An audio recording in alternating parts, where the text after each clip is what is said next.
Capítulo 184 de los Cuadernos de Cristianismo y Justicia. Título: Las minas del rey Leopoldo. Autores: José F. Maria y Emmanuel Debussy. Cuando se huye bajo los ataques, se coge a los niños, pero con las prisas los hay que caen y mueren aplastados o atrapados en el lodo de las marismas. Una madre había huido con sus dos pequeños gemelos. Uno cayó y murió aplastado por la gente que huía. Hay que tragarse las lágrimas y seguir corriendo. Y al llegar a un lugar remoto del bosque, nos detenemos. El bosque es oscuro y frío de día y de noche. Comíamos raíces y algunas raras frutas salvajes. Era imposible encender fuego y, por tanto, cocinar cualquier cosa, porque el humo habría revelado inmediatamente nuestra presencia a nuestros perseguidores. Del mismo modo, no podíamos guardar ni gallinas ni gallos, ya que su canto habría indicado nuestra presencia. Salíamos del bosque caminando a gatas para ir a arrancar alguna mandioca en el límite de algunos campos y regresar rápidamente a nuestro refugio. Sabiéndolo, los milicianos nos esperaban en los alrededores de los campos o del río para violarnos. Cuando el peligro se acercaba, nos adentrábamos aún más en el bosque, donde el enemigo que nos acechaba era el hambre. Para llevar algo al estómago de nuestros hijos, les dábamos la fina arena del río mezclado con agua o lodo que comíamos nosotros también. La cara, el vientre, las piernas se nos comenzaban a inflar. ¿Cuántos de nuestros hijos han muerto en el bosque? Hasta ahora, mucha gente sigue pasando la noche en la maleza por miedo a los ataques. Esther Guidja Nizzi, Teresina Cafi, La guerra vivida por las mujeres, del 2006.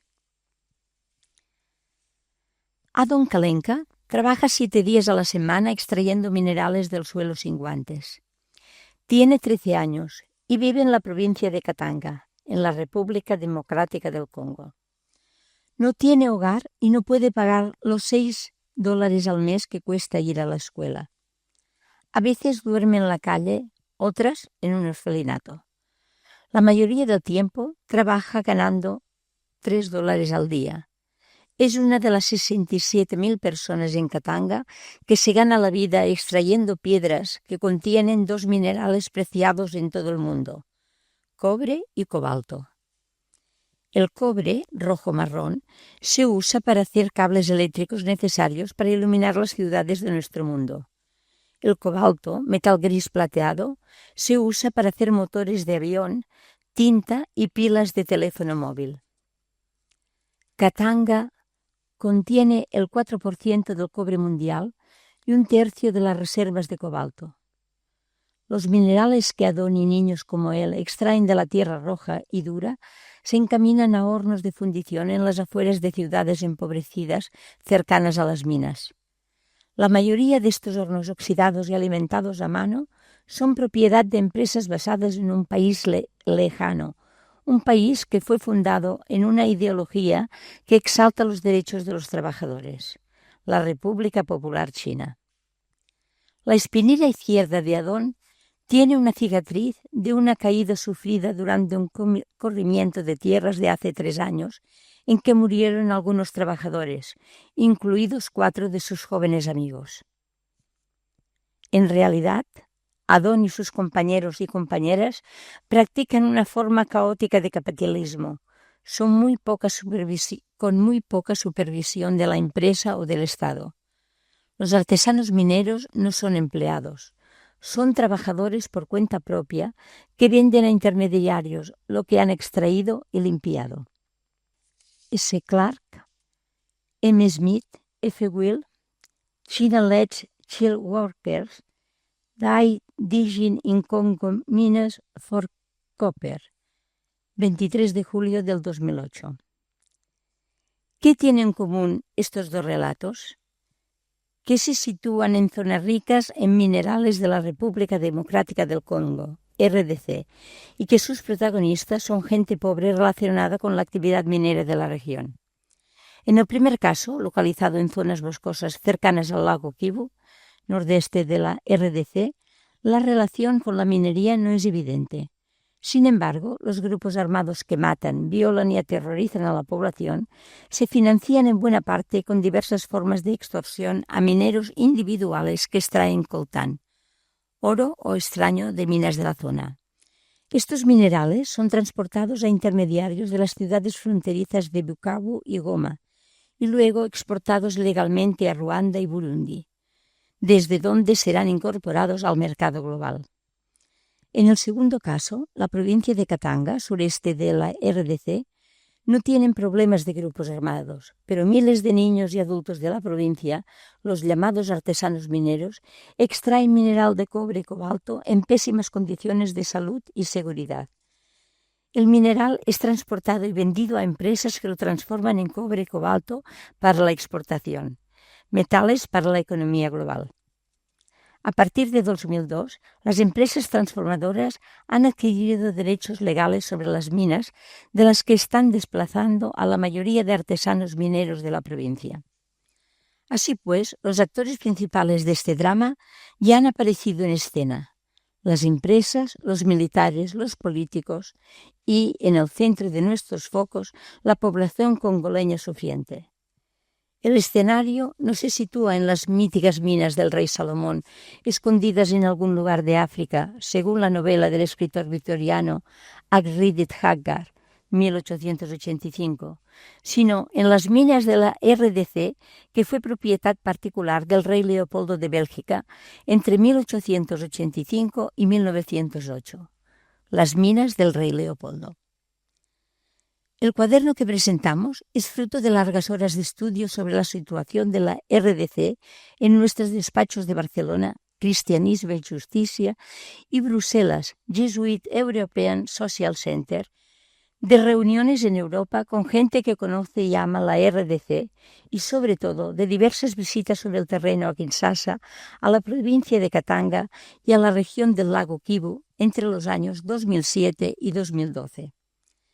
Queremos agradecer principalmente a los congoleños y congoleñas a los que hemos encontrado durante estas visitas el que hayan compartido sus ilusiones, planes y estrategias encaminadas a reconstruir un país inmenso, bello y preñado de un futuro esperanzador.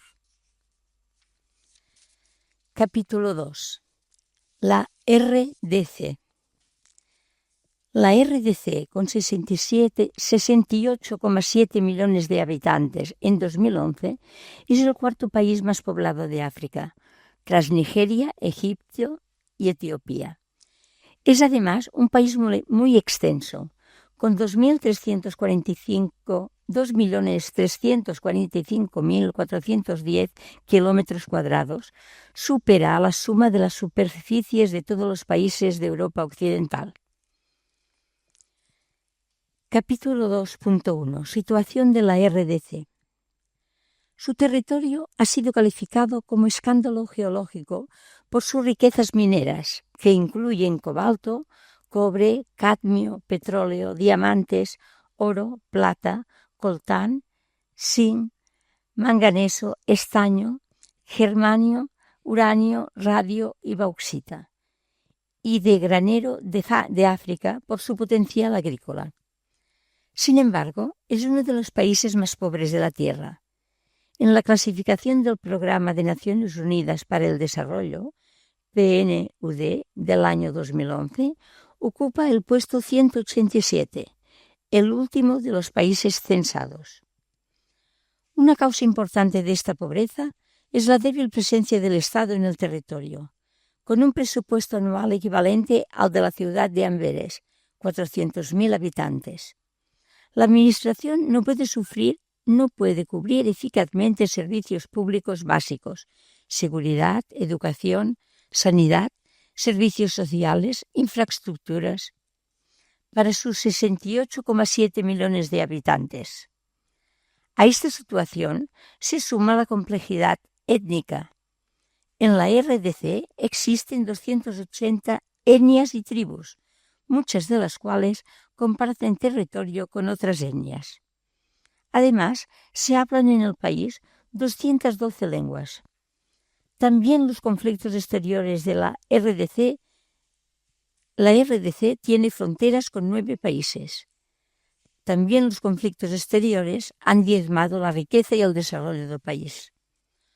Con 4 de sus vecinos, Uganda, Ruanda, Burundi y Tanzania, forma la región llamada los Grandes Lagos: Lagos Victoria, Albert, Edward, Kivu, Tanganyika y Mweru.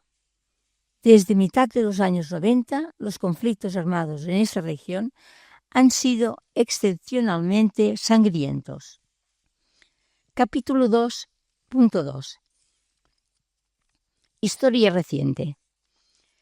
Tras la colonización portuguesa de finales del siglo XV, de índole comercial y con una débil penetración desde la costa atlántica, la presencia europea se impone a fines del siglo XIX. En efecto, en 1885, el rey Leopoldo II de Bélgica convierte el territorio de la actual RDC, no en colonia belga, sino en su posesión personal. A partir de aquel año, Leopoldo y ciertas compañías concesionarias explotan y exportan marfil y caucho, sometiendo a los nativos a trabajos forzados, esclavitud y torturas. Pero las campañas internacionales de denuncia y los cambios en los equilibrios diplomáticos fuerzan a Leopoldo a vender en 1908 su posesión personal al gobierno belga. Bajo la forma de colonia belga, la situación del país mejora un poco y, sin embargo, los colonos impiden en muchos casos la promoción educativa y cultural de la población autóctona. El rey Leopoldo II convierte la actual RDC no en colonia belga, sino en su posesión personal. La independencia llega el 30 de junio de 1960 bajo el liderazgo del presidente Kasavubu y su primer ministro Lumumba. Con todo, el bajo nivel de experiencia en liderazgo de la nueva clase dirigente, la falta de cohesión política de la población y la dependencia económica exterior en un contexto de Guerra Fría hacen fracasar la economía y la democracia. En 1965, el militar Joseph Désiré Mobutu toma el poder con el objetivo de poner orden, crear un Estado, crear una nación.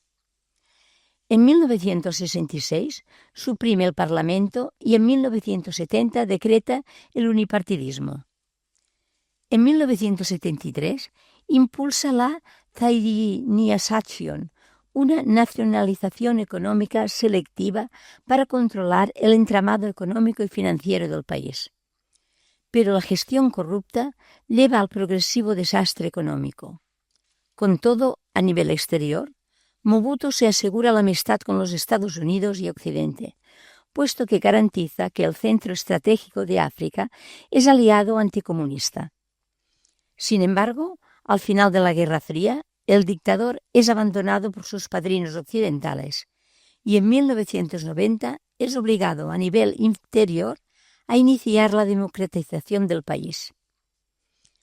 En plena crisis económica y política, en agosto de 1996, Laurent Désiré Kabila, un exguerrillero comunista, se alza en armas contra Mobutu en la zona del lago Kivu. Cuenta con el apoyo de los presidentes de Uganda, J. Museveni, y Ruanda, P. Kagame, nuevos peones de los Estados Unidos en la región. El régimen de Mobutu está tan debilitado que el 17 de mayo de 1997, Kabila ya ha conquistado todo el país y se proclama presidente. A cambio del apoyo financiero y militar, Kabila ha firmado, en su avance hacia Kinshasa, importantes contratos de concesiones mineras con empresas extranjeras y ha tenido que rodearse de militares ruandeses y ugandeses. Tras su instalación en Kinshasa, las tensiones con su Estado Mayor, que desea anexionar partes del este del país a Ruanda, Burundi y Uganda, estallan el 3 de agosto de 1998. Uganda y Ruanda invaden militarmente las provincias del Kivu. Al mismo tiempo, crean un partido político supuestamente congoleño, la Reagrupación Congoleña para la Democracia, RCD, con base en Goma, Kivu Norte, para dar al conflicto la apariencia de una guerra civil. Las luchas abiertas por el control de las minas evidencian las fuertes motivaciones económicas de esta Segunda Guerra. Pero las luchas abiertas entre ugandeses y ruandeses por el control de las minas de diamantes y de oro del este del país evidencian las fuertes motivaciones económicas de esta Segunda Guerra. En noviembre de 1928, en el norte paupérrimo del país, provincias del Ecuador y Oriental, el señor de la guerra, Jean-Pierre Bemba, abre otro frente de batalla apoyado por el ejército ugandés. A principios de 2001, queda en evidencia ante la comunidad internacional que el conflicto militar a tres bandas debe desembocar en un acuerdo entre contendientes, acuerdo al que Kabila se niega. He aquí, pues, que el 16 de enero del 2001, el presidente sufre un atentado en Kinshasa y muere 2 días después. Le sucede su hijo Joseph Kabila, jefe del Estado Mayor del Ejército de Tierra.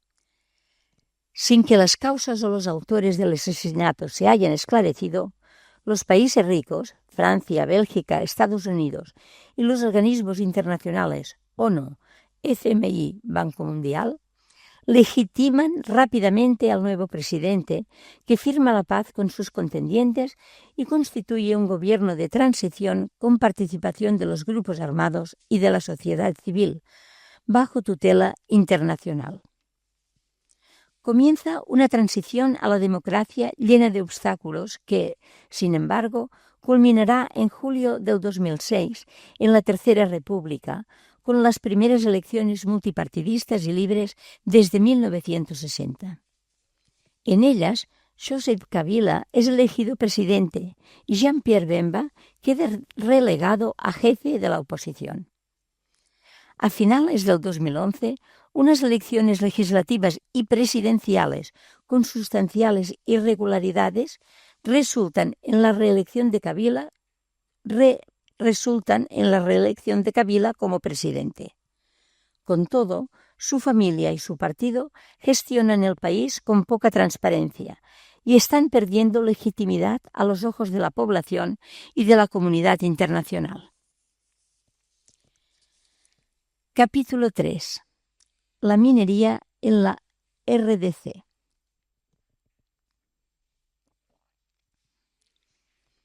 Las minas del Rey Leopoldo se extienden principalmente por el centro y el este del país. En Kasai Oriental y Kasai Occidental hay principalmente diamantes. En Katanga, cobre, cobalto y uranio. En Maniema, Kivu Sur y Kivu Norte, coltán, oro y estaño. Y en la provincia oriental, oro. Capítulo 3.1. Dos modelos político-industriales. En los Kasais y en Katanga, la explotación minera industrial de la época colonial da paso a partir de 1960 a empresas públicas del Congo, Zaire independiente. Sin embargo, estas empresas se arruinan progresivamente por la mala gestión y la corrupción mobutistas. A medida que las minas van parando su producción industrial, una cantidad creciente de congoleños afluye hacia ellas para explotar manualmente los minerales. Son los denominados artesanos mineros.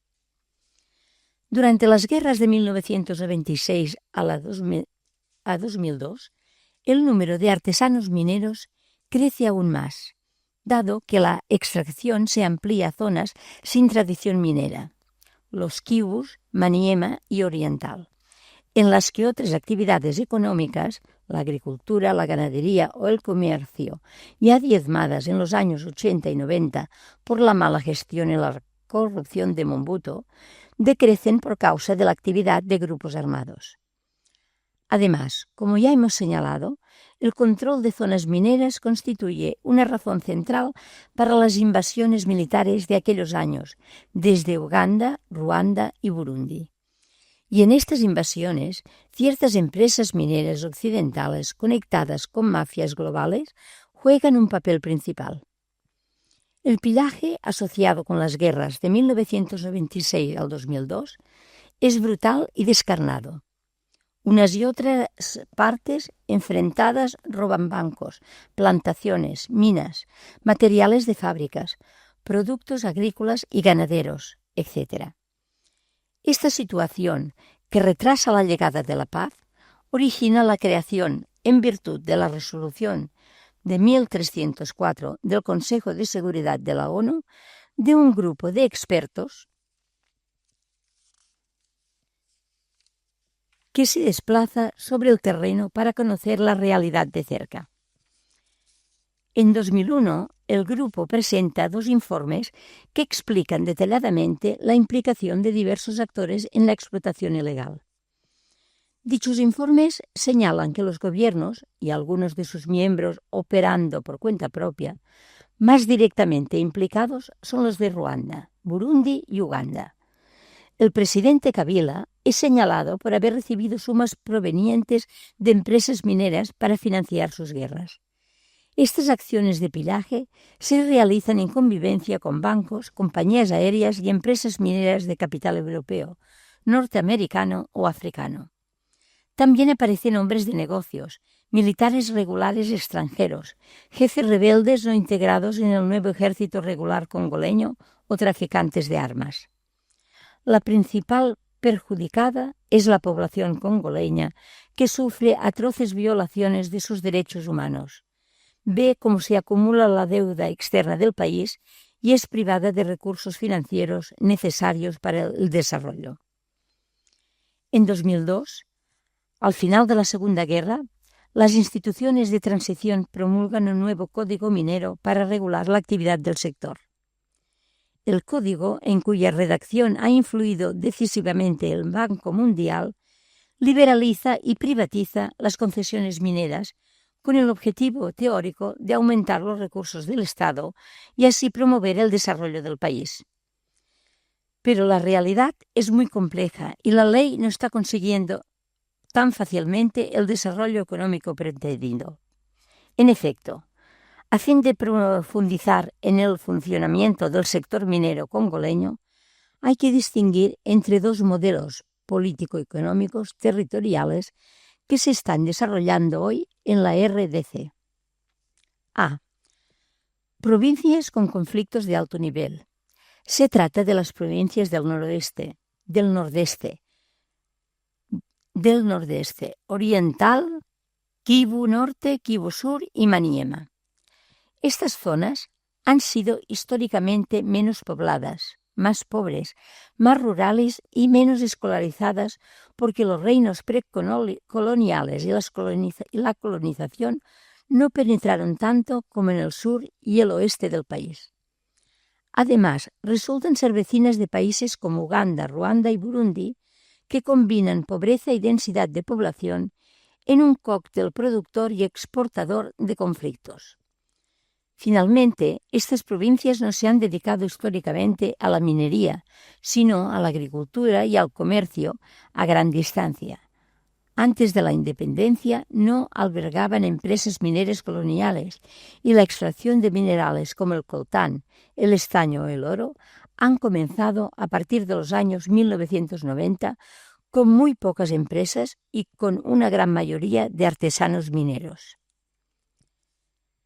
La extracción de minerales como el coltán, el estaño o el oro ha comenzado con muy pocas empresas y una gran mayoría de artesanos mineros. B. Provincias con conflictos de bajo nivel, principalmente el Katanga, Kasai Oriental y Kasai Occidental. Son zonas del sur históricamente más pobladas, más ricas, con una red de ciudades más densa y más escolarizadas.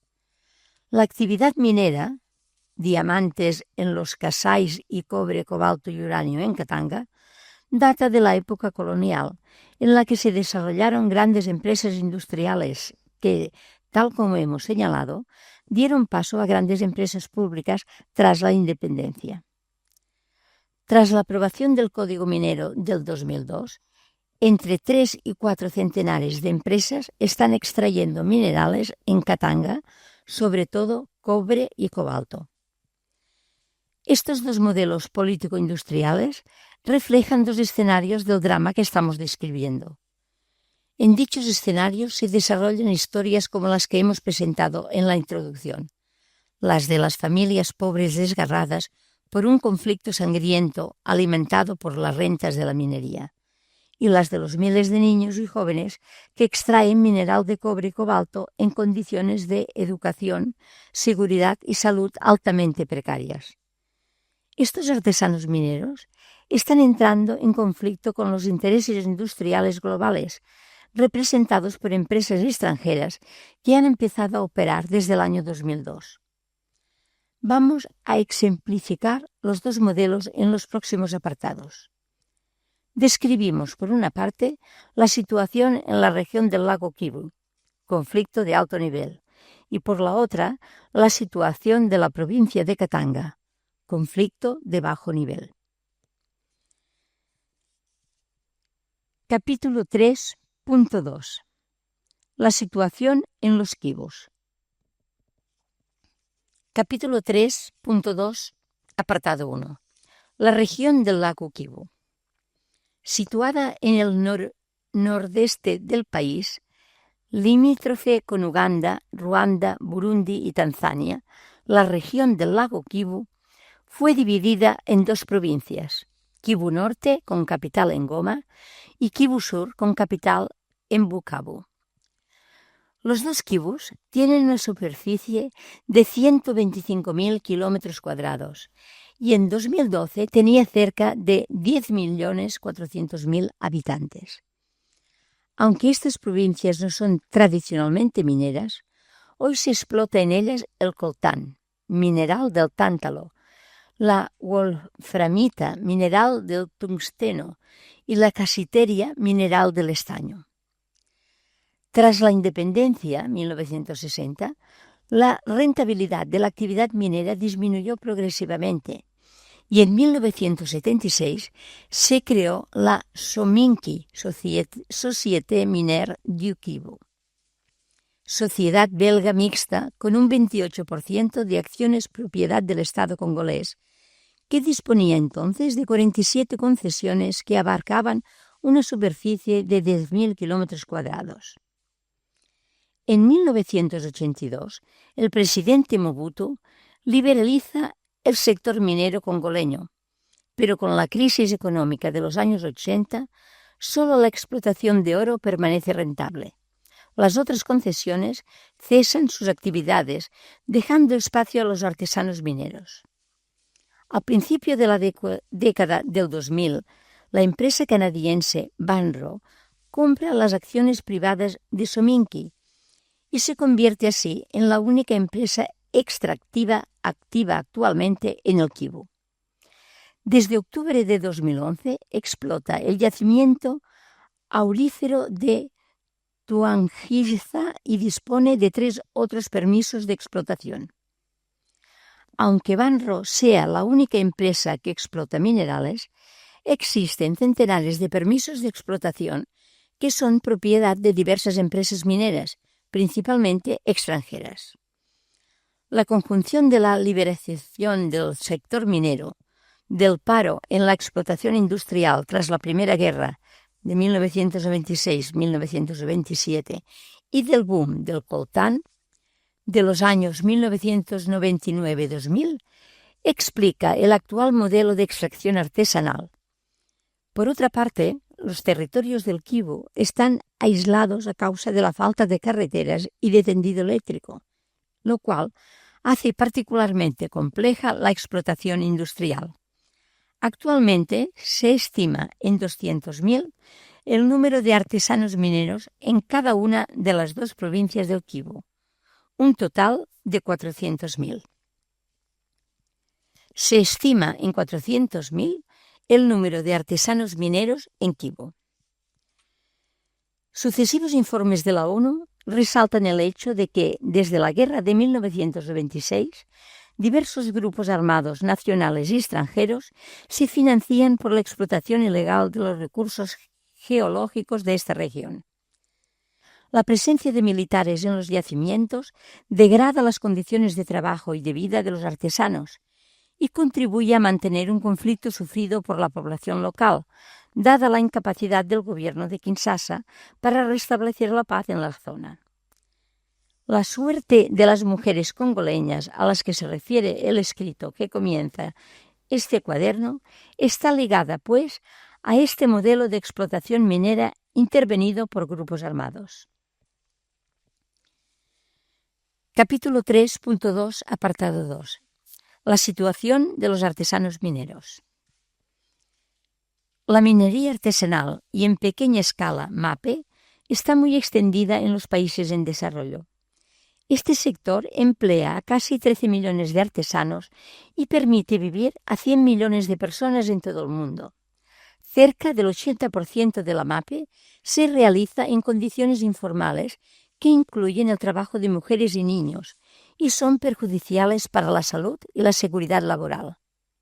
Sin embargo, la MAPE es fundamental en la reducción de la pobreza, el aumento del capital comunitario y la diversificación de la economía en muchas regiones en desarrollo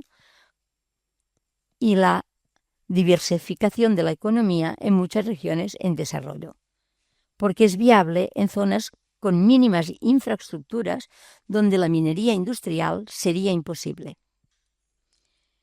En la RDC, los artesanos mineros constituyen el segmento mayoritario del sector minero. Se estima que existen entre 1 y 2 millones de artesanos, con una media de 4 o 5 personas dependientes de cada minero. Resulta que entre 4 y 10 millones de congoleños dependen de esta actividad para sobrevivir.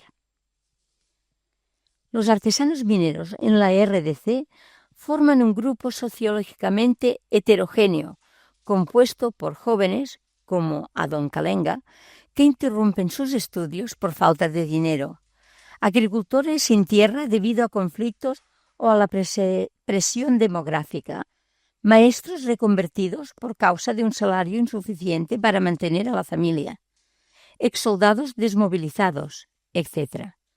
Normalmente las mujeres no cavan, pero se mueven en torno a los yacimientos artesanales realizando tareas de limpieza y refinado de minerales o de apoyo a la vida de los artesanos, preparación de comida, etc. Esta actividad, que se realiza a tiempo parcial o a tiempo completo, supone serios retos para la vida de los artesanos, problemas de salud y seguridad laboral, extensión de enfermedades transmisibles, incertidumbre en los derechos legales de explotación, acoso y abuso económico por parte de funcionarios gubernamentales, grupos armados o intermediarios, expulsión de las minas por empresas privadas que adquieren legalmente la concesión, trabajo infantil o trabajo forzado, comercio ilegal de minerales que resulta en la no generación de rentas para el Estado y prácticas deficientes de protección del medio ambiente. Las ganancias diarias oscilan entre 1 y 2 dólares de media. Si bien el beneficio monetario obtenido de esta actividad es inmediato, también es aleatorio y particularmente precario.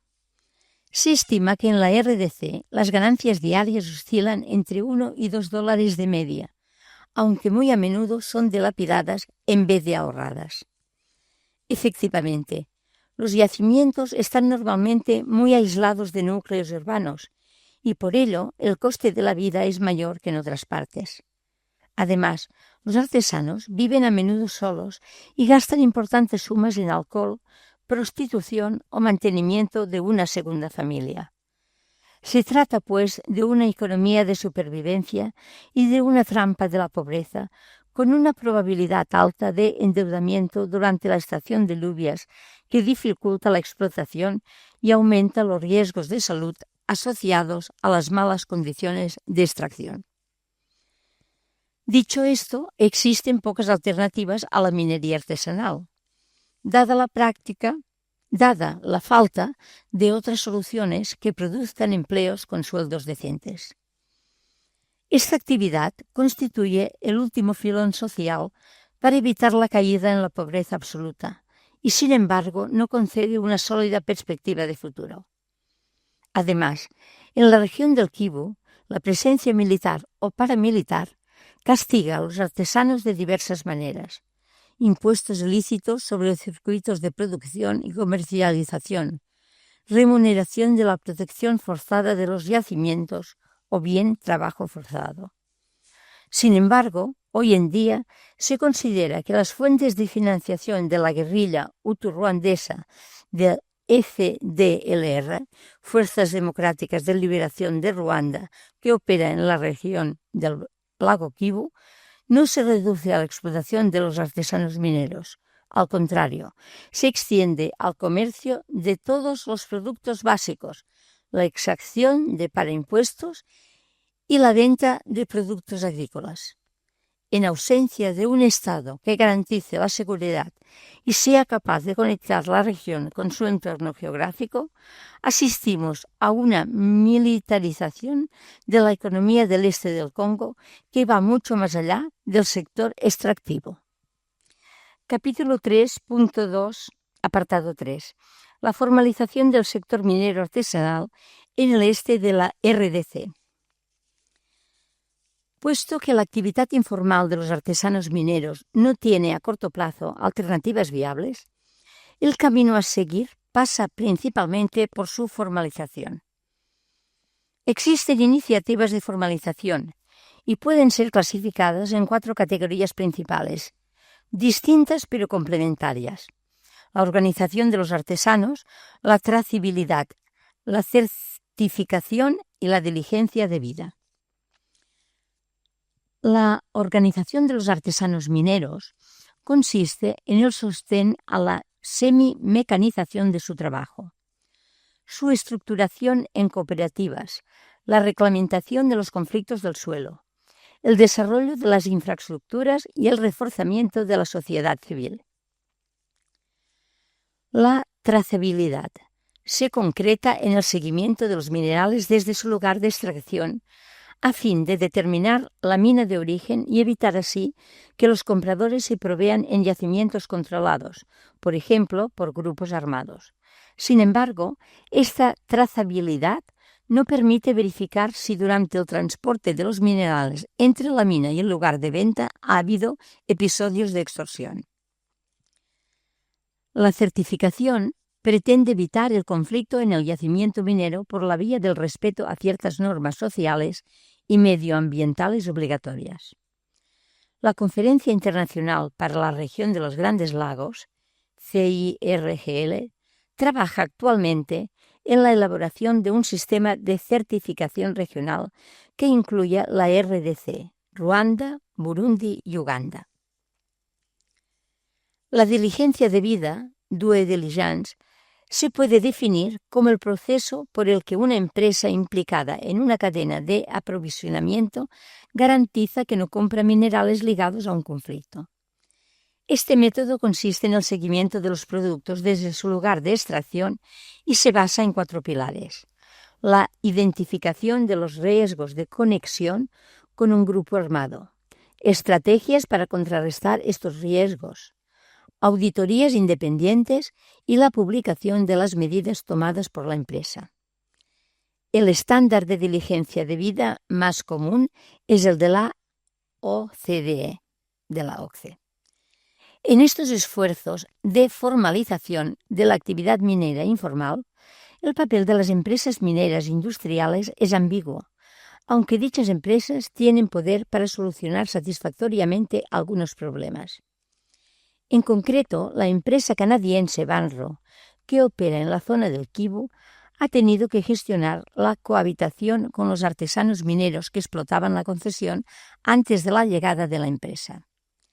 De los 6.000 artesanos mineros censados en el yacimiento, la empresa ha contratado a 500 para puestos poco cualificados y por un periodo de 6 meses, después de los cuales serán progresivamente despedidos. Paralelamente, Banro proyecta financiar la creación de pequeñas y medianas empresas locales por medio de la concesión de microcréditos, a condición de que las empresas empleen a una parte de los mineros despedidos. Sobre la presencia de artesanos mineros en las partes de la concesión de Banro que todavía no están en explotación, la empresa parece dispuesta a tolerar un número limitado de ellos, con tal de que respeten ciertas reglas. Se plantea entonces la cuestión de saber cómo contenerlos en las zonas preestablecidas o de llegar a un acuerdo que les permita ejercer la minería en otra parte hasta el inicio de la explotación industrial en los yacimientos propiedad de la empresa. Capítulo 3.2, apartado 4. Un intento global. La ley Dodd-Frank. Una de las medidas implementadas para intentar reducir el nivel de conflicto en los kibbutz es la ley de Dodd-Frank, aprobada en julio del 2010 con el Congreso de los Estados Unidos. En efecto, la US, Donald Frank, Wall Street, Reform and Consumer Protection, ACT, sección 1502, establece la obligación por parte de las empresas registradas en la Security Exchange Commission, SEC, de los Estados Unidos, que usan ciertos minerales de establecer el origen de dichos minerales. Si provienen de la RDC o de un país limítrofe, las empresas deben entonces informar de las medidas de diligencia debidas tomadas para evitar que estos minerales financien el conflicto. Como reacción a esta legislación transatlántica, el presidente Kabila impuso una suspensión del comercio de minerales del este del país entre septiembre del 2011 y marzo del 2012, a fin de forzar el cese de la implicación militar en la extracción minera. Esta medida no tuvo el efecto benéfico pretendido, sino un impacto socioeconómico nocivo para la población local y particularmente para los artesanos mineros, dado que la actividad comercial en torno a los minerales se detuvo casi totalmente durante meses. Como consecuencia imprevisible y dramática de la ley americana, el sector electrónico decretó un embargo de hecho sobre los minerales del este del Congo. Así, debido a la duda ante la aplicación de la ley y la falta de medios suficientes sobre el terreno para asegurar el origen de los minerales, el sector prefirió abastecerse en otros países. Por tanto, el comercio legal e ilegal de minerales disminuyó drásticamente, en provecho del contrabando hacia el extranjero y de otras rentas criminales controladas por grupos armados. La población perdió una parte importante de sus actividades comerciales, sin por ello ganar en estabilidad o seguridad. Además, las iniciativas emprendidas para permitir la trazabilidad y la certificación de los minerales fueron suspendidas por falta de compradores de estos productos. La situación de los artesanos mineros era, en 2012, más precaria que nunca en los kibbutz. La actividad minera es intrínsecamente insostenible a largo plazo. En todo caso, es necesario señalar que la actividad minera, formal o informal, es intrínsecamente insostenible a largo plazo. Los minerales no se renuevan. Por ello, resulta indispensable trabajar en paralelo en sectores como la agricultura o el turismo, a fin de diversificar una economía y abrirle horizontes permanentes. Capítulo 3.3. La situación en Katanga. Capítulo 3.3, apartado 1. Tradición empresarial paternalista. Katanga ocupa el rincón sureste del país. Tiene 9 millones de habitantes y una superficie de 518.000 kilómetros cuadrados, ligeramente inferior a la superficie de Francia. La provincia, cuya capital es Lubumbashi, contiene importantes reservas de cobre y cobalto. De hecho, forma parte, con el norte de Zambia, del denominado Copper Belt, que ha sido descrito como un escándalo geológico por la alta concentración del metal en los minerales. La minería de la zona cuenta con una larga tradición que se remonta a épocas precoloniales. Durante la época de la colonia belga, 1908-1960, la compañía Union Minière du Haut-Katanga, UMHK, explotaba el cobre y el cobalto, y al mismo tiempo proveía a sus trabajadores y al resto de la población con bienes públicos y privados, básicos, prácticamente gratuitos, vivienda e infraestructura urbana, hospitales, escuelas, electricidad, carreteras y medios de transporte, economatos, servicio de correos y comunicaciones radiofónicas. Además, pagaba impuestos al Estado belga y para impuestos a organismos administrativos o funcionarios sin recibir a cambio ninguna prestación pública útil. En 1967, UMHK se convirtió en Gécamines, General de Carrières et de Mines, empresa 100% pública que continuó jugando el mismo papel en la sociedad de Katanga que su predecesora. Un proverbio popular katangués reza en suajili: Gécamines nujobaba, Gécamines nujumama, es decir, Gécamines es mi mamá, Gécamines es mi papá. Sin embargo, la empresa quedó en práctica bancarrota al inicio del nuevo milenio. Había sido expoliada por el gobierno y por grupos armados. Había abandonado la producción y sus políticas paternalistas habían perecido lentamente. Pero como el Estado no ha pasado a proveer los bienes públicos que Gécamines proporcionaba a la población, ésta ha trasladado sus expectativas a las nuevas empresas mineras que llegan al Kanga bajo el amparo del Código Minero del 2002. Las grandes empresas tenían comportamientos paternalistas y cubrían buena parte de las necesidades de sus empleados y familias. Es interesante señalar aquí un paralelo con la historia industrial europea. A inicios de la industrialización, en Europa también las grandes empresas tenían comportamientos paternalistas y cubrían una buena parte de las necesidades de sus empleados y familias. Pero con el tiempo, estas funciones pasaron a ser realizadas por el Estado. En cambio, en la RDC y también en otros países africanos, esta transferencia de funciones no se ha podido realizar, dado que los Estados no han tenido capacidad, hasta el momento, para asumirlas. Ello supone un reto a la vez para los gobiernos africanos y para las empresas extranjeras que operan en estos países. Capítulo 3.3, apartado 2. La cuestión de los contratos mineros. En 2011 estaban operando en Katanga en torno a 350 empresas mineras privadas, explotando principalmente cobre y cobalto. El Código de 2002 establece que cualquier empresa minera debe tener un mínimo del 5% de participación accionarial del Estado congoleño, a través de Gécamines, hoy Holding Público Minero. Con todo, los contratos mineros son de una gran complejidad.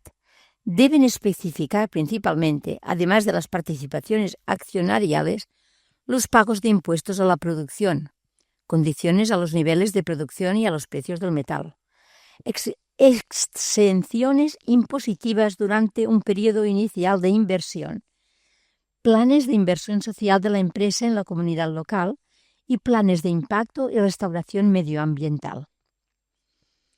Algunos de estos contratos se habían firmado antes del 2002. Otros se modificaron con la entrada de nuevos socios en las compañías y unos terceros se firmaron sujetos solamente al Código de 2002. Sin embargo, puesto que el periodo de transición a la democracia 2002-2006 fue políticamente convulso, en 2007 el gobierno y la sociedad civil congoleños estimaron oportuno abrir un proceso de revisión de la legalidad de dichos contratos mineros. Este proceso implicó la revisión de los contratos de las mayores empresas mineras y terminó en 2009 con un extenso informe que concluía que ningún contrato de los analizados era 100% legal. La mayoría debían ser ampliamente renegociados y una minoría era claramente ilegal, y por tanto la concesión podía ser retirada y ofrecida a otras empresas. Aunque en general se ha llegado a acuerdos después de las renegociaciones, en algún caso la empresa ha sido expulsada de la concesión y los derechos de explotación han sido transferidos a empresas controladas por amigos de los altos funcionarios de la administración. Dado que Gécamines no es nunca accionista mayoritario, el mínimo del 5% no sobrepasa en la práctica el 50%. En la cuestión de los contratos mineros se juegan dos aspectos principales. En primer lugar, se dirime la parte de la riqueza generada por la actividad minera que va a quedarse en la RDC y la parte que va a expatriarse a los países de origen de los principales accionistas. De hecho, los contables de las empresas multinacionales aplican un potente arsenal de técnicas para eludir el pago de las diversas exacciones, impuestos, royalties, tasas, dividendos, etc. En los países huéspedes para derivar la mayoría de pagos a paraísos fiscales. En segundo lugar, los contratos influyen en la forma de gobernar la empresa a través de las decisiones de los consejos de administración. Gécamines tiene poco peso en la toma de decisiones que afectarán a la forma de cumplir o eludir las disposiciones laborales o medioambientales o que determinarán la cantidad y calidad de las inversiones sociales de la empresa. Las autoridades y las ONG más ilustradas son conscientes de que la tecnología y la inversión extranjeras son necesarias para explotar la riqueza. La percepción general de la población, los funcionarios públicos y las ONG de Katanga sobre el asunto de los contratos es que las empresas extranjeras están pagando poco. Sin embargo, las autoridades y las ONG más ilustradas son conscientes de que la tecnología y la inversión extranjeras son necesarias para explotar la riqueza y de que no pueden asustar al capital extranjero con constantes renegociaciones que erosionen la seguridad jurídica de dicha inversión. Finalmente, las empresas, presionadas por sus accionistas y sus dirigentes en los países de origen, intentan al mismo tiempo ganar beneficios y evitar problemas con la comunidad local. Capítulo 3.3, apartado 3. Problemas de las empresas sobre el terreno. A pie de yacimiento, lejos de los debates sobre la legalidad o la legitimidad de los contratos, se despliegan otras dinámicas y otros problemas. Los principales temas discutidos son la relocalización de las poblaciones desplazadas por la actividad de las empresas, la relación con los artesanos mineros, la gestión de las infraestructuras y de las inversiones sociales en las comunidades locales, los problemas medioambientales y la existencia de alianzas perversas que afectan negativamente al bienestar de la población. Relocalización. La habilitación de los yacimientos donde se extrae el mineral y la construcción de las plantas de procesamiento, transformación del mineral, conllevan a menudo la relocalización de parte de la población. En estos casos, la normativa internacional exige que las condiciones vitales y económicas de la población desplazada tras la relocalización sean mejores que antes de la llegada de la empresa. Aquí, las prácticas empresariales son muy diversas. Algunas empresas, generalmente las mayores, aplican dicha normativa concienzudamente y consultando a la población local. Otras optan por las soluciones más baratas y rápidas para la empresa. Las decisiones resultan en casas, pueblos, colegios o dispensarios, hospitales de mayor o menor calidad, y en nuevas formas, más o menos precarias, de ganarse la vida para los habitantes afectados. En este último punto, las empresas mineras recurren a diversas opciones. Contratar entre la población local a trabajadores de la mina ofrecer una compensación fija al que ha perdido su modo de vida u ofrecer microcréditos y asesoramiento para que se creen pequeñas empresas locales que eventualmente se conviertan en proveedores de la empresa. Por ejemplo, talleres de costura a los que la empresa encarga ropa de trabajo de los mineros, o explotaciones agrarias para producir alimentos a consumir por los trabajadores. Sin embargo, en conjunto, las empresas mineras no son capaces de ocupar a toda la población activa de las zonas donde empiezan a operar, lo cual genera malestar en las comunidades. Las operaciones de relocalización generan altas expectativas en la población que acaba desilusionada en el proceso. Las operaciones de relocalización son conflictivas muy a menudo, en el sentido de que generan altas expectativas en la población que acaba desilusionada en el proceso. Las empresas extranjeras encuentran también dificultades culturales imprevistas.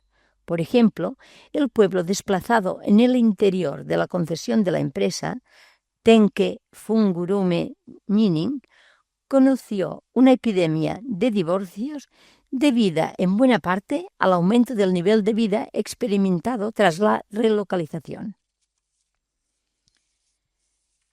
Relación con los artesanos mineros. En Katanga existen dos tipos de empresas mineras de cobre y cobalto. Las mayores, que son propietarias de los yacimientos y que construyen plantas procesadoras que transforman el mineral en cobre y cobalto más o menos refinados, y las pequeñas, que no tienen yacimiento y solo son propietarias de plantas procesadoras. Las primeras se relacionan con los artesanos mineros presentes en la concesión por medio de los procesos de relocalización y además protegiendo sus concesiones de los intentos de pillaje de mineral por parte de ciertos grupos de artesanos. Las segundas financian la actividad de extracción de los artesanos mineros para luego comprarles el mineral, de forma exclusiva y a un precio que descuenta el préstamo inicial.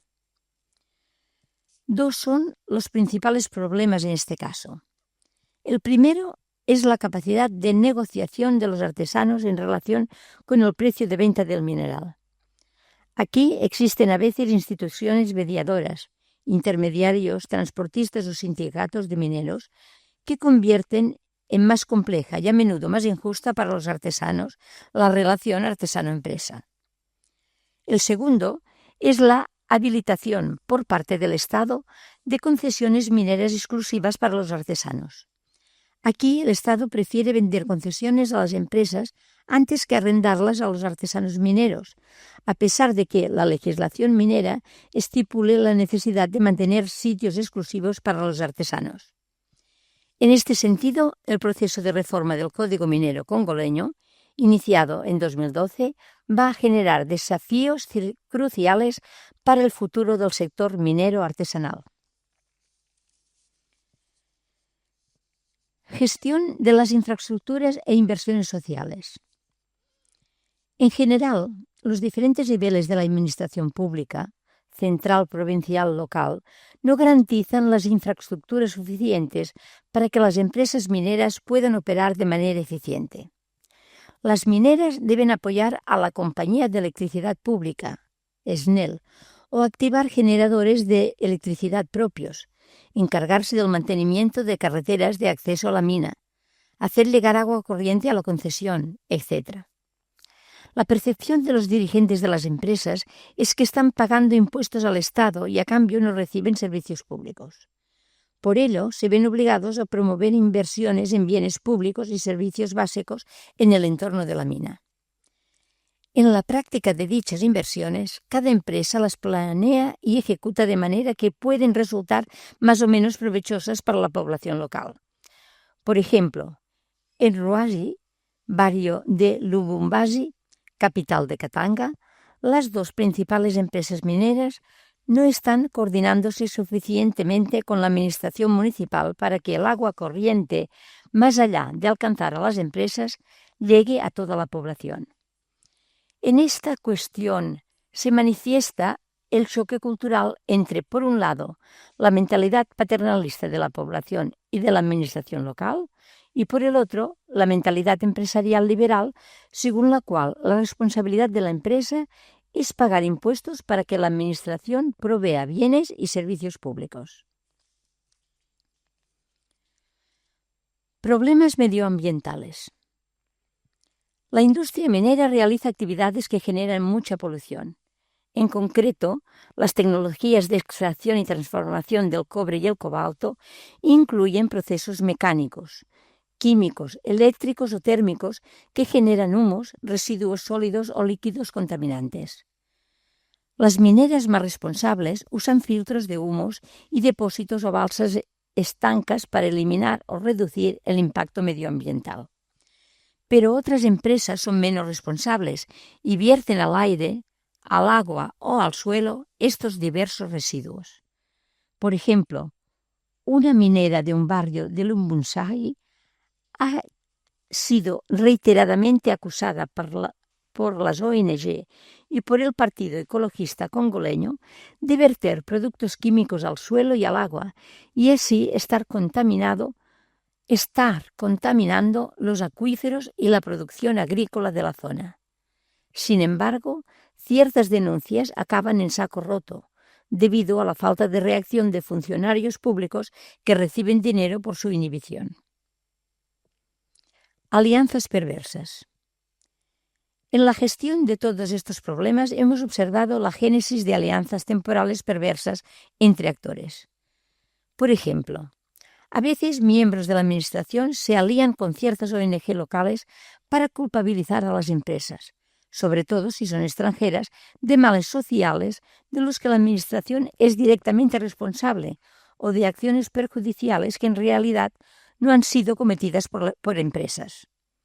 Otras veces la empresa se alía con funcionarios de la administración para ocultar acciones empresariales siniestras o negar derechos básicos a la población local.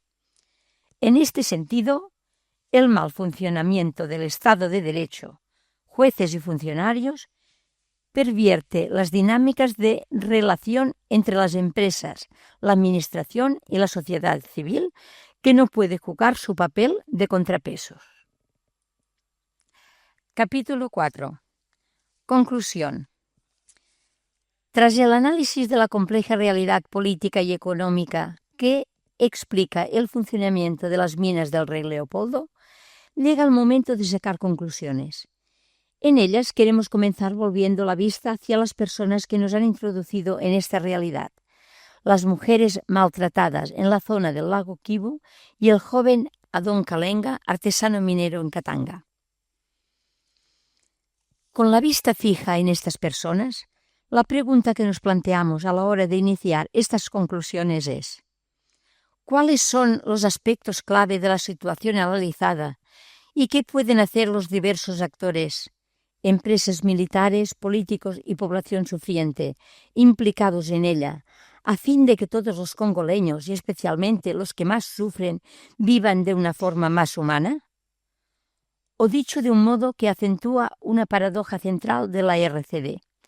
¿Cómo conseguir que un país tan rico en recursos, escándalo geológico, deje de ser de los más pobres del mundo por medio de una explotación eficiente y un reparto justo de los beneficios de la minería? Acabamos de percibir la complejidad de los retos del sector minero congoleño. Sea el sector industrial en una provincia relativamente estable, Katanga, o el sector artesanal en una región sometida a conflictos armados, inscrita en la encrucijada de la política, la economía y la sociedad, el este o la región del lago Kivu. En esta conclusión intentaremos ilustrar cómo, desde tres ámbitos, política, economía y sociedad, se podrían sostener una actividad extractiva que contribuya realmente al desarrollo del Estado congoleño y al bienestar de su población en un horizonte de largo plazo que tenga en cuenta el inevitable final de la actividad minera. Capítulo 4.1. Política. Desde un punto de vista político, las dificultades encontradas por el conjunto de la sociedad congoleña, más allá del sector minero, son numerosas y remiten todas a la falta de un funcionamiento correcto del Estado congolés. El sector extractivo es presentado a veces como la base de la corrupción o de los conflictos en el este del país. Pero también es cierto que su funcionamiento es consecuencia del fallo del Estado de Derecho. Efectivamente, si el aparato del Estado, que como hemos visto en el capítulo 2, está hipotecado por un presupuesto irrisorio y vive condicionado por un territorio vastísimo y una densidad de población muy baja, consiguiera asumir sus funciones, entonces la situación debería evolucionar positivamente también para el sector minero. Dichas funciones se concretan en la garantía de la seguridad para el conjunto del territorio mediante la reforma del ejército y la policía, la lucha contra la corrupción en todos los niveles del poder, la administración de una justicia imparcial y eficaz en la lucha contra el mal gobierno y en la provisión de infraestructuras adecuadas al desarrollo económico. Hace falta, pues, fomentar una aproximación más global a los problemas identificados. En efecto, enmarcar mejor la actividad extractiva y estabilizar el este no serán suficientes para resolver el conjunto de dificultades que afronta el Estado congoleño. Hay que conseguir que un Estado democrático de derecho desarrolle el país de forma permanente y que se ponga la actividad extractiva al servicio de la población. Es necesario diversificar la economía congoleña que se basa esencialmente en la riqueza del subsuelo, una riqueza no renovable. Desde este punto de vista, es necesario diversificar la economía congoleña que se basa hoy esencialmente en la riqueza del subsuelo, una riqueza naturalmente no renovable.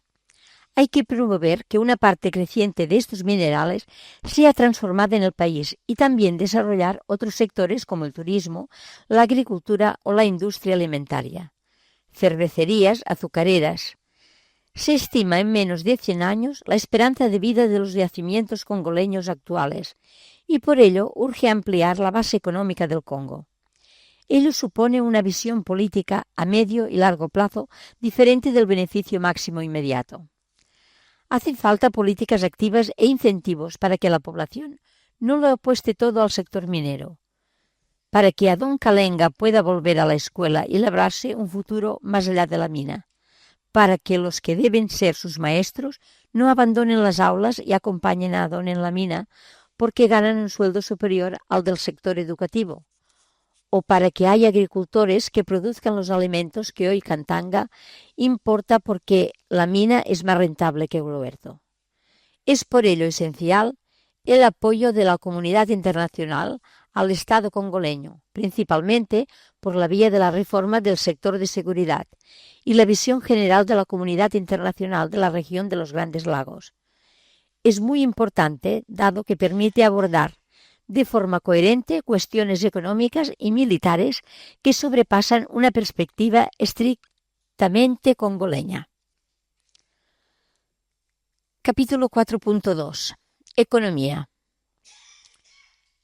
Capítulo 4.2, apartado 1. En la región del lago Kivu. Desde un punto de vista económico es necesario constatar que el mero boicot internacional a los minerales de sangre producidos en la región del Kivu es poco probable que produzca aumentar la seguridad y la estabilidad política.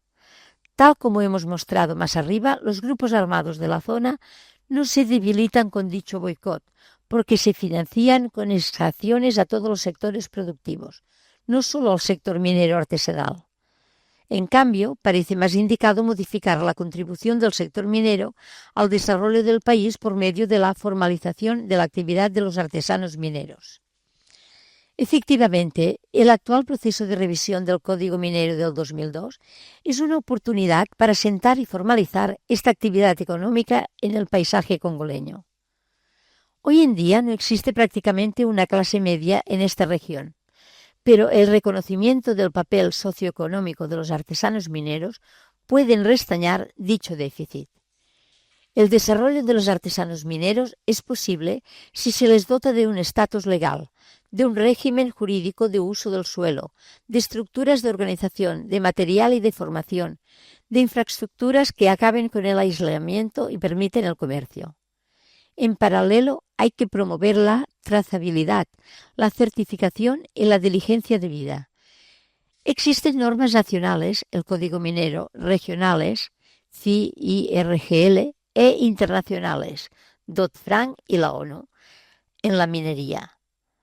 La dificultad es llevarlas a la práctica y sancionar su transgresión.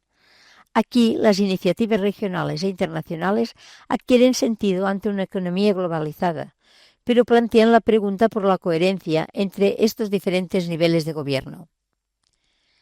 Restableciendo la confianza de los compradores de minerales congoleños y dotado a la administración local de medios que permitan la implementación de la diligencia debida, de la cualificación de los yacimientos mineros en función de las condiciones reales de extracción, de la verificación del origen de los productos y de la ausencia de conexiones con los conflictos, tiene que ser posible contribuir al desarrollo de una actividad que permita a la población vivir decentemente de su trabajo. El apoyo de la comunidad internacional es crucial en este aspecto, dado que ella es capaz de influir en el comportamiento no solo de las empresas multinacionales que explotan los minerales congoleses, sino también de las que se aprovisionan de los minerales de la RDC. En este sentido, la ley Dodd-Frank es un ejemplo reciente de la necesidad de abordar los retos mineros en el marco de una reflexión global, a fin de evitar efectos perversos en la población y de prever medidas de acompañamiento de la implementación de este tipo de normativa. Parece pertinente asociar a la sociedad civil local a la reflexión sobre estos proyectos para captar mejor la complejidad de una realidad ciertamente muy compleja y a menudo difícilmente comprensible a los ojos de los extranjeros. Capítulo 4.2, apartado 2. En la provincia de Katanga. En esta provincia las cuestiones de seguridad son menos acuciantes. El problema se centra en las disfunciones que se producen por causa de la reciente llegada de las empresas y la falta de un diálogo inclusivo y abierto entre empresas, administración pública y sociedad civil, ONGs. Más que un diálogo inclusivo y abierto, se están desarrollando, tal como hemos señalado, alianzas perversas. Señalar a uno de estos tres sectores como el único culpable sería erróneo, pero por diversas razones, por la cantidad de empresas y la variedad de sus comportamientos éticos, por la diversa capacidad de comprensión y honestidad de las ONGs que operan en el sector de derechos humanos e industrias extractivas, y por las disfunciones de la joven democracia congoleña en su sistema de administración territorial descentralizado, gobierno central en Kinshasa, gobierno provincial en Lubumbashi, gobiernos locales a pie de mina. Así, cada uno de estos tres sectores sociales debe afrontar sus retos internos y al mismo tiempo promover espacios de diálogo con los otros dos a fin de ir encontrando soluciones a los problemas que van surgiendo. Entre las empresas se debe promover la responsabilidad social, tanto a nivel individual como del sector minero en su conjunto. En primer lugar, entre las empresas se debe promover la responsabilidad social, tanto a nivel individual como del sector minero en su conjunto. En concreto, las empresas pueden desarrollar infraestructuras al servicio de su propio negocio, pero que también sirvan al resto de la economía y la sociedad, carreteras, agua, electricidad, etc. Además, pueden promover actividades económicas vinculadas con la minería que añadan localmente valor a los productos de la minería antes de ser exportados. Por ejemplo, fábricas de transformación del cobre en hilo eléctrico u otras que sobrevivan una vez que las reservas minerales se agoten.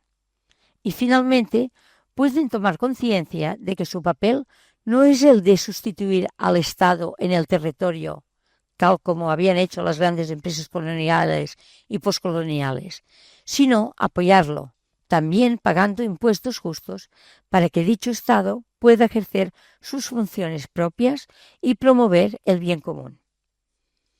En las relaciones entre empresas y administración, las dificultades son más judiciales que legislativas. Existe un código minero más o menos aceptable, pero su aplicación deja mucho que desear por causa del funcionamiento de la justicia. Por eso, a título subsidiario, los estados de origen de las empresas mineras extranjeras activas en la RDC se deben dotar de una legislación obligatoria y de competencias judiciales extraterritoriales para garantizar el respeto a los derechos de la población local ante las empresas.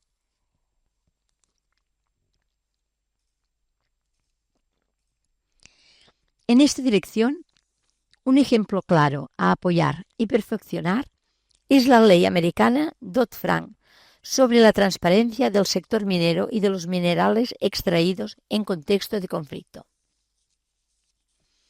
Dicha ley tiene el mérito de existir e inspirar a otros parlamentos, pero su defecto es que solo desarrolla medidas represivas, sin prever medidas de acompañamiento al sector, a los artesanos mineros o al Estado congoleño. La Unión Europea estudia una iniciativa similar, pero hay que recordar que la mayoría de empresas actualmente presentes en la RDC provienen de países emergentes en que no existen tales leyes. Es necesario, pues, mantener el apoyo al Estado de Derecho en territorio congoleño y a las legislaciones nacionales, regionales e internacionales. En segundo lugar, una reforma de la Administración a niveles central, provincial y local, y el reforzamiento de sus funciones de garante de la ley ayudarían a evitar y corregir los abusos que empresas irresponsables cometen en temas medioambientales, laborales y de promoción del desarrollo económico en el entorno de los yacimientos mineros, incluido un mejor trato con los artesanos mineros. Además, el buen uso de los impuestos por parte de la Administración haría más aceptable a las empresas el pago de impuestos y eventualmente la renegociación de los contratos mineros en términos más favorables al Estado congoleño. En tercer lugar, las ONG deberían coordinarse más a fin de constituir interlocutores inteligentes de la Administración y de las empresas en la solución de problemas comunes.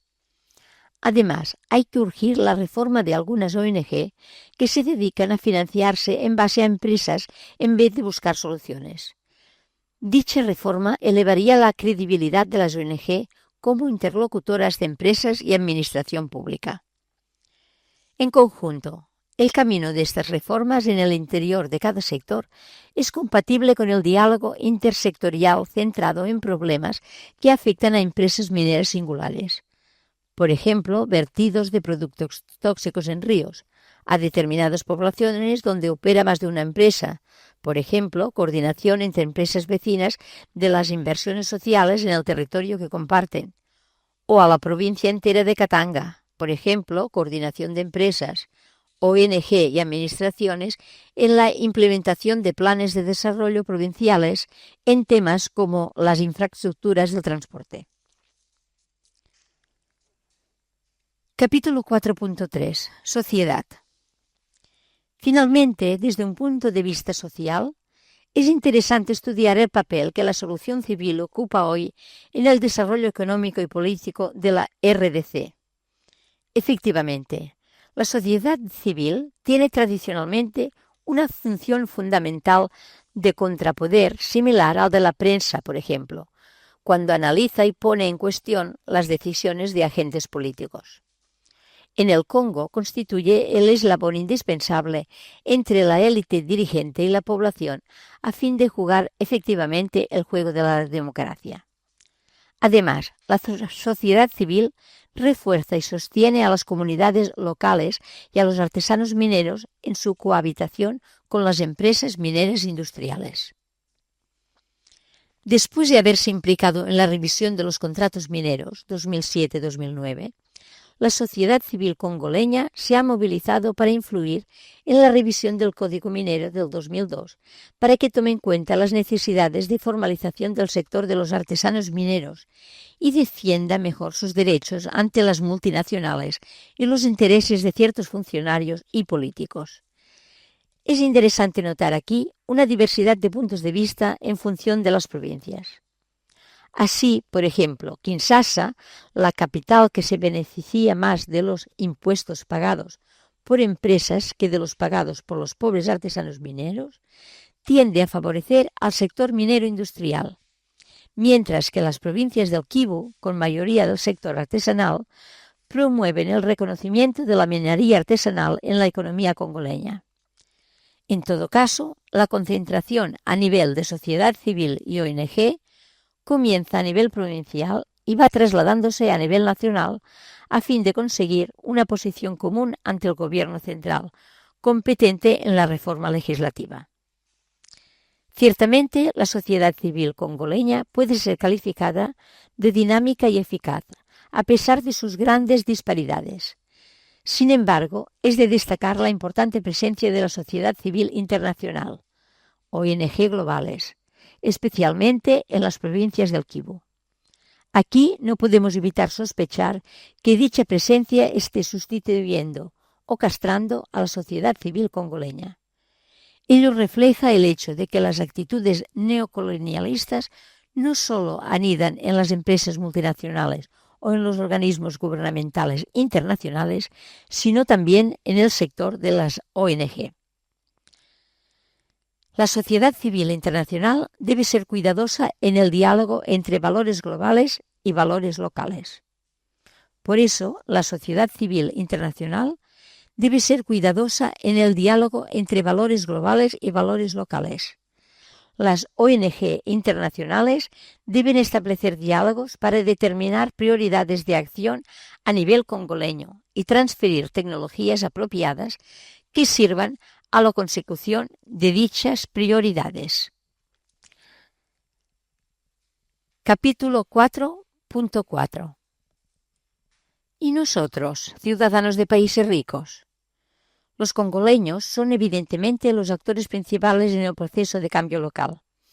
Pero en el marco de una economía, una sociedad y una política en proceso de globalización, no son los únicos responsables.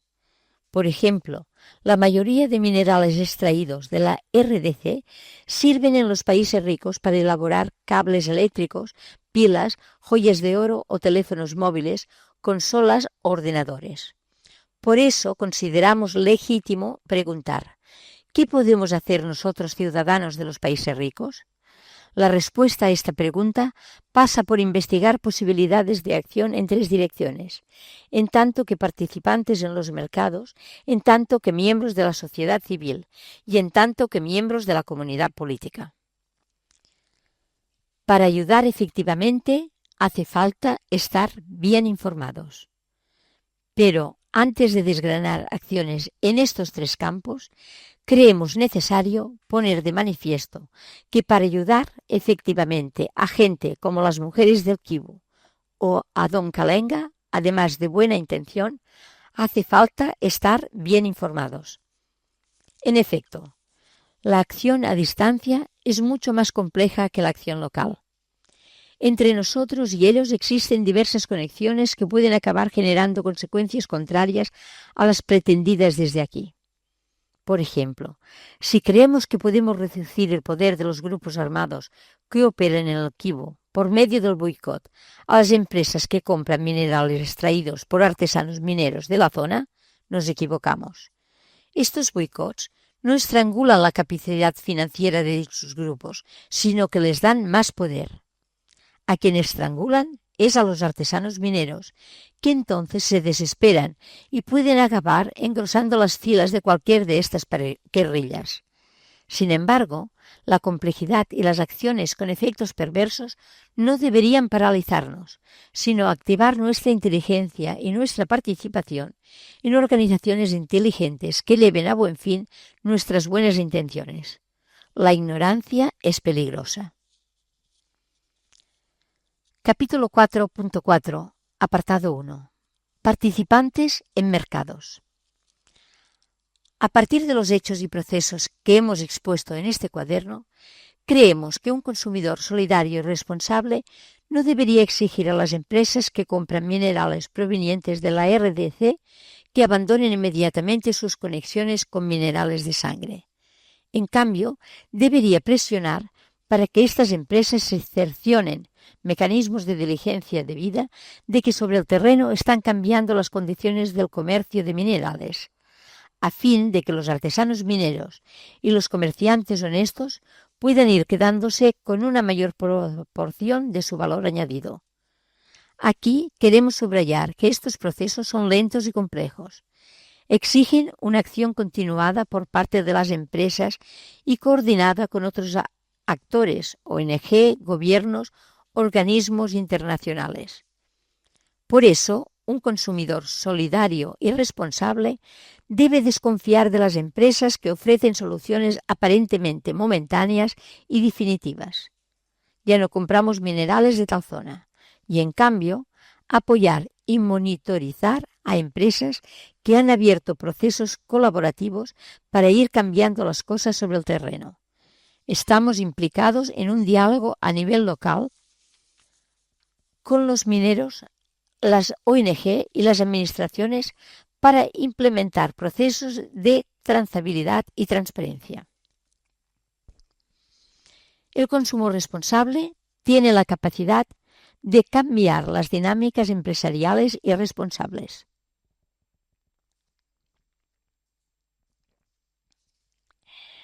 En un plano más general, el consumo responsable tiene la capacidad de cambiar las dinámicas empresariales y responsables. Cuando compramos, podemos ejercer el derecho a preguntar: ¿de dónde viene el coltán de este teléfono móvil o de este ordenador? ¿El diamante de este anillo tiene certificación de no estar financiando grupos armados? Si preguntamos, llegará un día en que las empresas se verán obligadas a dar explicaciones y a tomar medidas, igual que ya existen las etiquetas de comercio justo. Fairtrade. Llegarán también las etiquetas conflict free o producido a partir de reciclaje local. De hecho, ya hay empresas que ofrecen anillos de boda con certificación del origen de sus minerales preciosos. Pero, además de preguntar, podemos informar en nuestro entorno sobre empresas que siguen buenas prácticas. Ello genera incentivos a estas empresas e impulsa a las no responsables a copiar a las primeras. También solemos participar en otro mercado con poder de cambiar las cosas, el mercado del ahorro. Quizás tenemos nuestros ahorros en un plan de pensiones, en un fondo de inversión o en un banco comercial. Todo este dinero lo ponemos en manos de gestores que luego invierten en empresas de diversos tipos. De nuevo, la ignorancia es peligrosa y de nuevo podemos preguntar en qué tipo de empresas invierten los diversos gestores de nuestros ahorros. Si es pertinente, podemos cambiar de gestores, porque existen planes de pensiones y fondos de inversión socialmente responsables, así como instituciones de ahorro que se preocupan por respetar ciertos valores, no invertir en empresas de juego, de armamento, etc., o promover ciertas causas, inversión en empresas sociales, en microcréditos, etc. Capítulo 4.4, apartado 2. Miembros de la sociedad civil.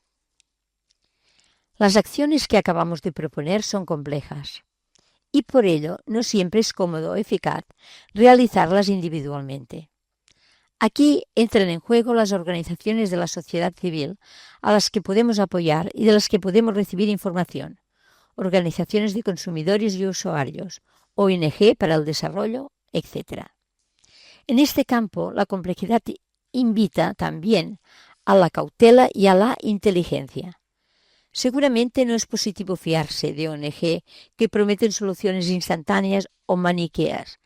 Los malos son los gobiernos o bien los malos son las empresas, ya que los procesos de cambio en países en desarrollo como la RDC son lentos y exigen compromisos intersectoriales que no pueden progresar con actitudes maniqueas.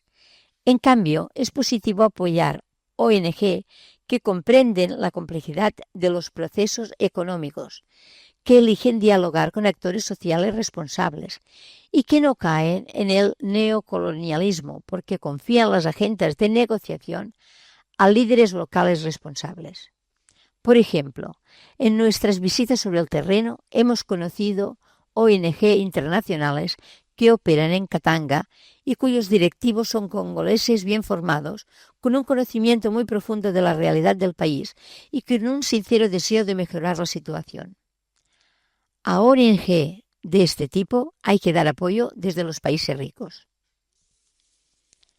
Capítulo 4.4, apartado 3. Miembros de la comunidad política. También tenemos poder como miembros de la comunidad política. Podemos votar o militar en un partido político de forma que se potencien iniciativas legislativas que promuevan la trazabilidad de materias primas, la certificación o la diligencia debida. En cuestiones que afectan a países en desarrollo como la RDC, debemos ser especialmente activos y estar particularmente bien informados, porque el desconocimiento ciudadano en estos temas se traduce automáticamente en falta de presión sobre los políticos y en manos libres para las empresas multinacionales que no siempre son socialmente responsables. En un plano más general, el campo de la cooperación internacional requiere igualmente información y formación. En efecto, si desconocemos las coordenadas de una auténtica cooperación internacional al desarrollo, también acabaremos dejando este tipo de políticas en manos de los políticos o de ciertas empresas que venden armas o productos inútiles a países en desarrollo a cargo del presupuesto de cooperación. En este sentido, nos parece especialmente importante señalar que gran parte de los problemas de los países pobres viene de unas relaciones internacionales injustas. Por ello, no debemos olvidar que un avance en la reducción de aranceles europeos a productos agrícolas de países emergentes ayuda más al desarrollo que muchos proyectos de cooperación técnica o que acciones bien intencionadas de ONGs paternalistas. Finalmente, queremos recordar que problemas como los que hemos expuesto en este cuaderno son dirimidos a nivel del Parlamento Europeo o de la Comisión Europea. La regulación de empresas europeas que operan en países en desarrollo, por ejemplo, la regularización de empresas europeas que operan en países en desarrollo.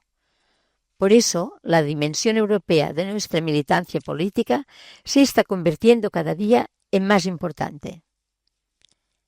En resumen, con nuestras 3 gorras de consumidores, inversores, de miembros de la sociedad civil y de miembros de la comunidad política, tenemos más poder individual y colectivo del que nos imaginamos.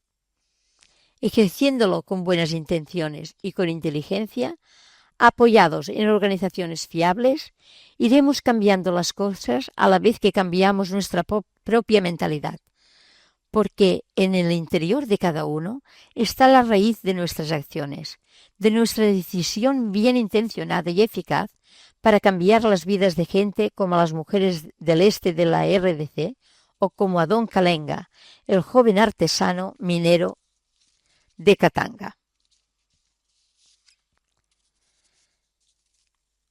Cuestiones para la reflexión. Introducción. Ante la situación de las mujeres en la guerra del este de la RDC, ¿qué acciones crees que deben emprender las ONG y los gobiernos de los países en desarrollo? ¿Qué podemos hacer como personas o grupos de la sociedad civil? Ante la situación de niños como Adón Kalenga, ¿qué acciones crees que deben emprender las ONG y las autoridades locales a fin de reforzar los incentivos para que los niños vayan a la escuela y reduzcan el tiempo dedicado a trabajos insanos y peligrosos? ¿Qué podemos hacer como personas o grupos de la sociedad civil? Si una ONG de tu país proclama el boicot a una empresa que utiliza como uno de sus componentes un mineral extraído de una zona de conflicto, ¿cuáles crees que deben ser las acciones más adecuadas para conseguir mejorar la situación de la población de aquella zona? 2. La RDC.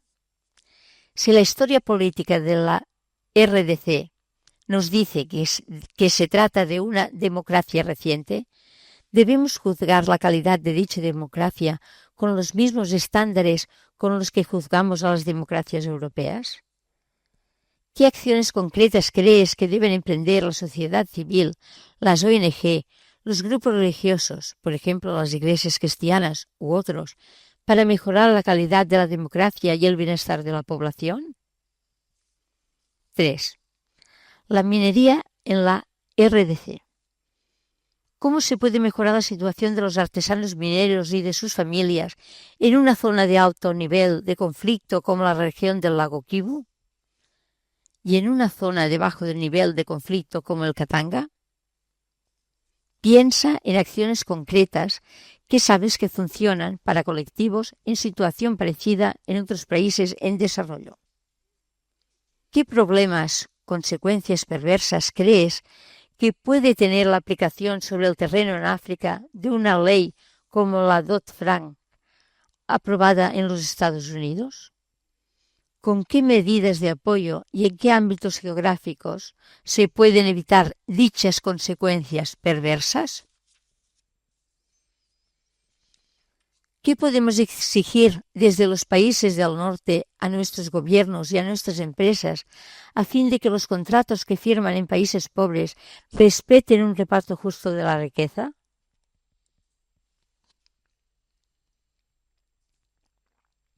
¿Qué podemos exigir desde los países del norte a los gobiernos de los países en desarrollo para que los impuestos y otros ingresos públicos reviertan en el bienestar de las poblaciones locales? 4. Conclusión. Busca razones a favor y razones en contra de las diversas acciones que proponen los autores del cuaderno a los ciudadanos de los países ricos. Lo encontraremos también en el apartado 4.4. Fin del cuaderno.